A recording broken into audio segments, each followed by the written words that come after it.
Imagine walking through a public park and suddenly realizing something feels off. Not because something is happening, but because no one is reacting. In some parts of Europe, public nudity is completely legal, and locals don't even notice it anymore. But here's the question. How did something so shocking become so normal? And why would a government allow it in the first place? Once you understand the reason, it changes how you see everything. Europe is not a single legal entity. It is a patchwork of national, regional, and municipal rules. There is no blanket permission. In the Netherlands, there are no specific laws forbidding nudity outright, yet context and etiquette limit where it is accepted. Generally accepted on designated beaches, not in a busy city square.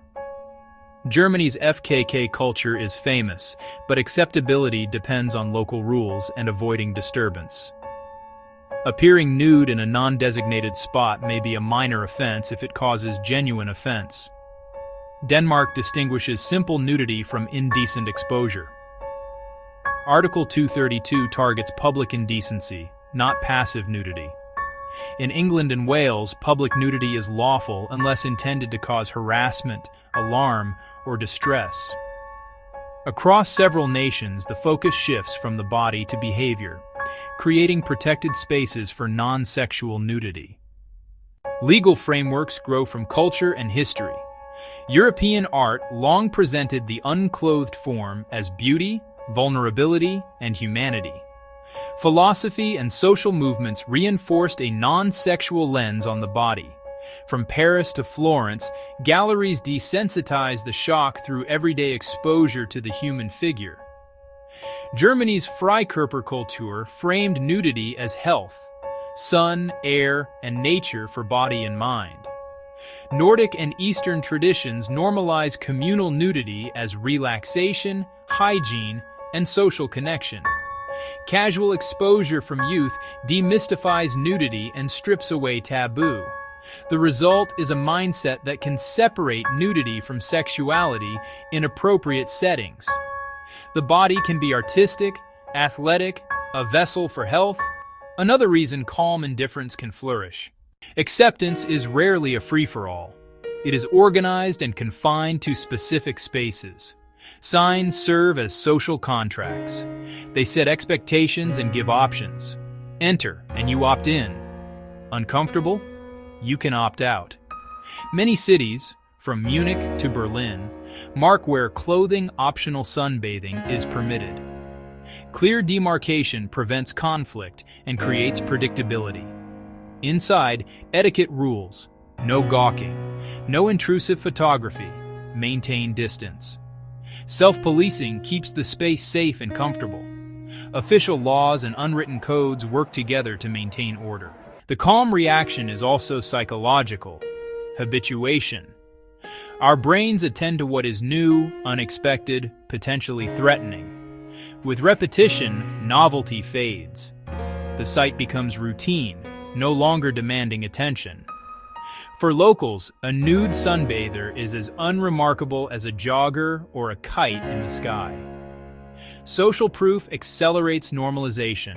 If no one reacts, neither do you. The crowd's non-reaction reframes the situation. Where non-sexualized bodies are common, in art, saunas, and designated beaches, the shock threshold is higher. Calm is learned through culture. In Spain, nudism remains legal nationally, but tourism pressures complicate local norms. Cities consider stricter urban rules to balance freedom with community standards. Local governments face pressure from residents and businesses to manage discomfort away from beaches. Debate shows how informal norms can become formal law at global crossroads. This tension is broader than Spain. Destinations calibrate rules as contexts shift. Quiet acceptance in a Berlin park does not guarantee the same in Madrid. Assumptions mislead. Be observant and adapt to written and unwritten rules. What is acceptable today may change tomorrow. Laws evolve with society. For travelers, respect begins with context. Not all public nudity is equal. Context determines acceptability. Passive, non-sexual nudity in designated settings is widely tolerated. Aggressive or attention-seeking nudity invokes indecent exposure and public order laws. Conservative countries target disruptive behavior as violations of public decency. Gray areas, dressed near beaches versus historic centers, are managed by local dress codes. Rules signal broader respect for local environments and norms. The practice endures because participants self-regulate. Be peaceful, be discreet, stay in zone. Even in liberal Germany, nudity is generally restricted to designated areas to protect shared space. We return to our tourist, processing an unexpected scene. Shock gives way to observation. Reactions are shaped by background, beliefs, and social norms. A different moral framework emphasizes intent, personal freedom, and a desexualized view of the body. As a traveler, read the signs, watch the cues, and move elsewhere if uncomfortable. The locals have answered through quiet indifference. They walk past. If you were that tourist on that warm, sunny day, what would you do? React or simply walk past? Would you react or just walk past?